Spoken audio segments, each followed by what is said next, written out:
Hi hello ನಮಸ್ಕಾರ. ಸಿಹಿ ಮನೆ ಯೂಟ್ಯೂಬ್ ಚಾನಲ್ಗೆ ಸ್ವಾಗತ. ಈಗ ನೈಟು 6 o'clock ಅಡುಗೆ ಸ್ಟಾರ್ಟ್ ಮಾಡ್ತಾ ಇದ್ದೀನಿ.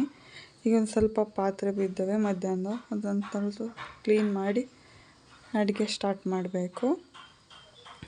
ಪಾತ್ರೆ ಸ್ವಲ್ಪ ಇದ್ದಾವೆ, ವಾಶ್ ಮಾಡಿ. ಬೆಂಡೆಕಾಯಿ ಇದ್ದಾವೆ, ನನ್ನ ಮಗಳಿಗೆ ನಾವು ಸ್ನ್ಯಾಕ್ಸ್ ಮಾಡಿಕೊಡೋಣ ಅಂತ ಕೇಳಿದ್ಲು, ಅದಕ್ಕೆ ಮಾಡಿಕೊಡೋಣ ಅಂತ ಬೆಂಡೆಕಾಯಿ ಎಲ್ಲ ವಾಶ್ ಮಾಡ್ತಾ ಇದ್ದೀನಿ. ಬೆಂಡೆಕಾಯಿ ಎಲ್ಲ ನೀಟಾಗಿ ವಾಶ್ ಮಾಡಿ ಎರಡು ಕೊಳ್ತೋಗಿದ್ದದು ನಾರಿನ ಅಂಶ ಬಿಟ್ಟಿತ್ತು, ಅದನ್ನು ನೀಟಾಗೆಲ್ಲ ವಾಶ್ ಮಾಡಿ ನೀರೆಲ್ಲ ಸೋದಿಸ್ತಾ ಇದ್ದೀನಿ. ಸೋದಿಸಿದ್ಮೇಲೆ ಈ ಬೆಂಡೆಕಾಯಿ ಒಂದೊಂದೇ ತೊಳ್ಕೊತೀನಿ. ಇನ್ನೊಂದ್ಸಲಿ ಬೆಂಡೆಕಾಯಿ ಈಗೆಲ್ಲ ಒಂದೊಂದೇ ಎಲ್ಲ ಒರೆಸ್ಕೋಬೇಕು. ಈಗ ಪ್ಲೇಟ್ ತೊಳಿತಾ ಇದ್ದೀನಿ. Chopper plate. ಬೆಂಡೆಕಾಯಿನೆಲ್ಲ ಹಂಗೆ ಮಧ್ಯಕ್ಕೆ ಸೀಳ್ಕೋಬೇಕು. ತೋರಿಸ್ತೀನಿ ಯಾವ ಥರ ಸೀಳ್ಕೊಳ್ಳೋದು ಅಂತ. ಈಗ ಚಾಪಿಂಗ್ ಬೋರ್ಡಲ್ಲಿ ಚಾಕ್ ತಗೊಂಡು ಮಧ್ಯಕ್ಕೆ ಹಂಗೆ ಸೀಳ್ಕೊಳ್ಳೋಣ. ಬೆಂಡೆಕಾಯಿ ಎಲ್ಲ ತೊಳೆದು ಪ್ಲೇಟಲ್ಲಿ ಒರೆಸ್ಕೊಂಡು ಇಟ್ಕೊಂಡಿದ್ದೀನಿ. ಈ ಚಾಪಿಂಗ್ ಬೋರ್ಡ್ ತೊಗೊಂಡು ಒಂದೊಂದೇ ಮಧ್ಯಕ್ಕೆ ತುದಿ ಕಟ್ ಮಾಡಿಬಿಟ್ಟು ಮಧ್ಯಕ್ಕೆ ಸೀಳ್ಕೋಬೇಕು. ಕುಯ್ಕೊಂಡು ನೋಡಿರಿ ಅದು ಖಾರ ಹಚ್ಚಕ್ಕೆ ಸರಿ ಇದೆಯಾ ಅಂತೆಲ್ಲ ಕುಯ್ಕೊಂಡು ಎಲ್ಲ ಫುಲ್ ಕುಯ್ಕೊಂಡು ಸೈಡಲ್ಲಿ ಇಟ್ಕೊಂಡು ಅದಕ್ಕೆ ಉಪ್ಪು, ಖಾರ, ಮೆಣಸಿನ ಪುಡಿ, ಸ್ವಲ್ಪ ಜೀರಿಗೆ ಪುಡಿ ಹಾಕಿ ಇಟ್ಕೊಂಡು ಅದನ್ನು ಕೋಟಿಂಗ್ ಮಾಡಬೇಕು. ಬೆಂಡೆಕಾಯಿಗೆ ನೀಟಾಗೆಲ್ಲ ಕೋಟಿಂಗ್ ಮಾಡಿ ಇಟ್ಕೊಳ್ಳೋಣ. ಫುಲ್ಲು ಎಲ್ಲ ಬೆಂಡೆಕಾಯಿಗೂ ಕೋಟಿಂಗ್ ಮಾಡಿಬಿಟ್ಟು ಕರೆಂಟ್ ಹೋಯ್ತು. ಅಷ್ಟರಲ್ಲಿ ಎಲ್ಲ ಕೋಟಿಂಗ್ ಮಾಡಿ ಪ್ಲೇಟಲ್ಲಿ ಇಟ್ಕೊಂಡಿದ್ದೀನಿ. ಈಗ ಗ್ಯಾಸ್ಗೆ ಹಚ್ಚಿ ಅದಕ್ಕೆ ತವ ಇಡೋಣ. ತವ ಇಟ್ಬಿಟ್ಟು ತವ ಒಂಚೂರು ಬಿಸಿ ಆಗಲಿ. ಬಿಸಿ ಆದಮೇಲೆ ಎಣ್ಣೆ ಹಾಕೋಣ. ನೀಟಾಗಿ ತವ ಫುಲ್ ಎಣ್ಣೆ ಹಚ್ಚಾದ್ಮೇಲೆ ತವ ಬಿಸಿ ಇದೆಯಾ ಅಂತ ನೋಡಿಬಿಟ್ಟು ಇನ್ನು ಬೆಂಡೆಕಾಯಿ ಎಲ್ಲ ಒಂದೊಂದೇ ಎಲ್ಲನೂ ಹಾಕೋಣ. ಹಾಕಿದ್ಮೇಲೆ ಸ್ವಲ್ಪ ಆಯಲ್ ಬಿಡಬೇಕು ಅದ್ರ ಮೇಲೆ ಬೆಂಡೆಕಾಯಿಗೆ ಆಯಲ್ ಬಿಟ್ಬಿಟ್ಟು ಹಿಂಗೆ ಮಿಶ್ರಣ ಹಿಂಗೆ ಅಮುಕಿ ಪ್ರೆಸ್ ಮಾಡಿ ಇಡಬೇಕು. ಬೆಂಡೆಕಾಯಿ ಅವಾಗ ನೀಟಾಗಿ ಬೇಯ್ತೈತೆ. ಆ ಥರ ಪ್ರೆಸ್ ಮಾಡಿದ್ರೆ ನೀಟಾಗಿ ಬೇಯ್ತೈತೆ. ಆವಾಗ ತಿನ್ನೋಕ್ಕೂ ಚೆನ್ನಾಗಿ. ಆದರೆ ಬೆಂಡೆಕಾಯಿನ ಬಲ್ತಿರೋದು ಫ್ರೆಶ್ ಬೆಂಡೆಕಾಯಿ ತೊಗೊಂಡು ಈ ಥರ ಮಾಡ್ಕೊಂಡ್ರೆ ಚೆನ್ನಾಗಿರುತ್ತೆ. ಆದರೆ ಇವತ್ತು ತಗೊಬಂದು 2-3 ದಿನ ಇಟ್ಟಿರೋದು ತೊಗೊಂಡ್ರೆ ಅದು ಬೆಂದಿರಲ್ಲ, ಬಲ್ತಿರಂಗಾಗುತ್ತೆ. ತಿನ್ನೋಕ್ಕೆ ಅಷ್ಟೊಂದು ಇಷ್ಟ ಆಗೋಲ್ಲ. ಬಟ್ ಫ್ರೆಶ್ ಆಗಿರೋದು ತಂದು ಮಾಡಿ ತುಂಬ ಚೆನ್ನಾಗಿರುತ್ತೆ. ಈಗ ಅದೆಲ್ಲ ತಿಂದಾಯಿತು. ಈಗ ಅನ್ನ ಮಾಡಬೇಕು. ಸಂಜೆ ಅಡುಗೆಗೆ ಅಕ್ಕಿ ತೊಳೆದ್ಬಿಟ್ಟು ನೀಟಾಗಿ ಅದಕ್ಕೆ ನೀರು ಹಾಕ್ಬಿಟ್ಟು ಉಪ್ಪು ಹಾಕಿ ಸಾಲ್ಟ್ ಹಾಕಿ ಇಡ್ತೀನಿ. ಕುಕ್ಕರ್ 2 ವಿಷಲಲ್ಲಿ ಹೊಡಿಸ್ತೀನಿ.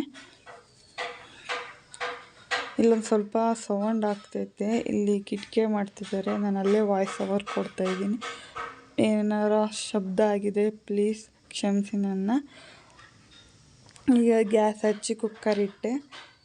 ಈಗ ಇದಕ್ಕೆ ಅನ್ನಕ್ಕೆ ಮೊಟ್ಟೆ ಸಾರು ಮಾಡೋಣ ಅಂತ ಈರುಳ್ಳಿ, ಟೊಮೊಟೊ, ಹಸಿಶುಂಠಿ, ಮೆಣಸು, ಲವಂಗ, ಚಕ್ಕೆ, ಅರಶಿನ ಇಷ್ಟು ಹಾಕಿ ಇದಕ್ಕೊಂದು ಸ್ವಲ್ಪ ಸಾಂಬಾರು ಸೊಪ್ಪು ಹಾಕಿ ರುಬ್ಕೊಳ್ಳೋಣ.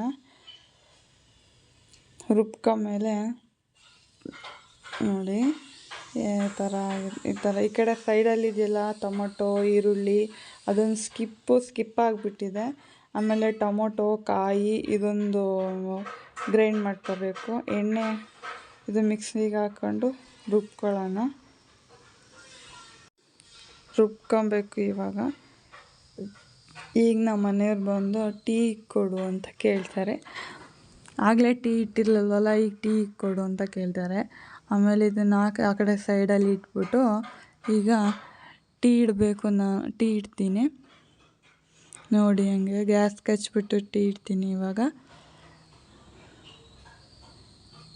ಅಲ್ಲೇ ಇಟ್ಟಿದ್ದೀನಿ. ಹಾಲು ನೀರು ಹಾಕಿಟ್ಟಿದ್ದೀನಿ. ಇವಾಗ ಸಕ್ಕರೆ ಹಾಕಬೇಕು.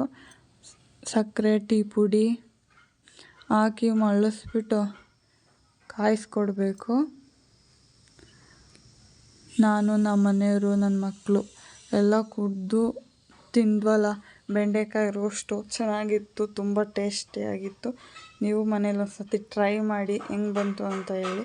ಇವಾಗ ಎಣ್ಣೆ ಹಾಕಿ ಟಮಟೆ ಹಣ್ಣು ಬೆಳ್ಳುಳ್ಳಿ ಹಾಕಿರೋ ಆ ವಿಡಿಯೋ ಕ್ಲಿಪ್ಪು ಮಿಸ್ ಆಗಿಬಿಟ್ಟಿದೆ. ಈಗ ಬೆಳ್ಳುಳ್ಳಿ ಅದೇ ಈರುಳ್ಳಿ, ಚಕ್ಕೆ, ಲವಂಗ, ಮೆಣಸು, ಅರಿಶಿನ ಪುಡಿ ಇವನ್ನೆಲ್ಲ ಹಾಕಿ ಮಿಕ್ಸ್ ಮಾಡಿದವರು ಗ್ರೈಂಡ್ ಮಾಡ್ಕೊಂಡಿದ್ವಲ್ಲ, ಆ ಮಿಶ್ರಣ ಎಣ್ಣೆಗೆ ಹಾಕಿ ಚೆನ್ನಾಗಿ ಆಯಿಲ್ ಬಿಡೋಂಗೆ ಬೇಯಿಸ್ಕೋಬೇಕು. ಆಯಿಲ್ ಬಿಟ್ಟು ಅದಕ್ಕೆ ಮಸಾಲೆ ಸ್ಪೈಸಸ್ ಮಸಾಲೆ ಹಾಕ್ಕೊಳ್ಳೋಣ. ಖಾರದ ಪುಡಿ, ಸಾಂಬಾರು ಪುಡಿ, ಚಿಕನ್ ಮಸಾಲ ಪುಡಿ ಇಷ್ಟು ಹಾಕ್ಕೊಂಡು ನೀಟಾಗಿ ಮಿಕ್ಸ್ ಮಾಡಿ ಅದಕ್ಕೊಂದು ಸ್ವಲ್ಪ ನೀರು ಹಾಕೋಣ, ತಲೆ ಹಿಡಿಬಾರ್ದು ಅಂತ.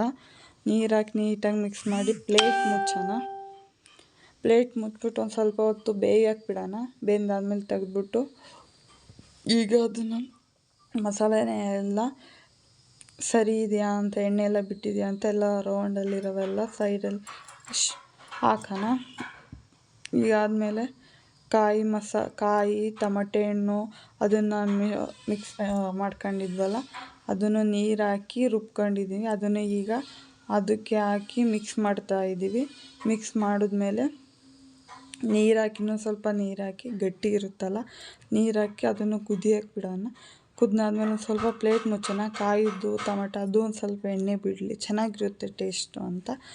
ಅದನ್ನು ನೀಟಾಗಿ ಎಣ್ಣೆ ಎಲ್ಲ ಬಿಟ್ಟಾದಮೇಲೆ ನೋಡಿರಿ ಈ ಥರ ಬಂದಿದೆ. ನಾನು ಮನೇಲಿ ಯಾವ ಥರ ಮಾಡ್ತೀನಿ ಆ ಥರ ತೋರಿಸಿದ್ದೀನಿ. ಇದರಲ್ಲಿ ಏನೂ ಡಿಫ್ರೆಂಟ್ ಇಲ್ಲ. ನಾನು ಮನೇಲಿ ಹೆಂಗೆ ಮಾಡ್ತೀನಿ ಅದೇ ಥರದ. ಇದಕ್ಕೆ ಮೊಟ್ಟೆ ಎಲ್ಲ ಹಾಕಿ ಅಲ್ಲೇ ಪ್ಲೇಟ್ ಮುಚ್ಚಿ ಕ್ಲೋಸ್ ಮಾಡಿದ್ದೀನಿ. ಇದೇ ಮೊಟ್ಟೆ ಸಾರು ಮಾಡೋದು. ಅನ್ನ ಮಾಡಿಬಿಟ್ಟಿದ್ದೆ ಮುಂಚೆನೇ, ಮತ್ತು ಅನ್ನ ತಿನ್ನಲ್ಲ ಅಂತ ಮುದ್ದೆ ಮಾಡಿದ್ದೀನಿ, ಒಂದೇ ಒಂದು ಮುದ್ದೆ ಆಗಂಗೆ. ಈಗ ಮುದ್ದೆ ಮಾಡಿ ಊಟ ಇನ್ನೂ ಬಂದಿಲ್ಲ ವರ್ಕ್ಶಾಪಿಂದ. ಮುದ್ದೆ ಮಾಡಿಬಿಟ್ಟು ನನ್ನ ಮಕ್ಳಿಗೆ ಒಂಚೂರು ಓದ್ಕೊಡ್ಬೇಕು. ನನ್ನ ಹಾಲಿಗೆ ಟೆಸ್ಟ್ ನಡೀತಿದೆ ಅವರಲ್ಲೂ. ಪ್ಲೀಸ್ ಲೈಕ್ ಮಾಡಿ, ಶೇರ್ ಮಾಡಿ, ಸಬ್ಸ್ಕ್ರೈಬ್ ಮಾಡಿ.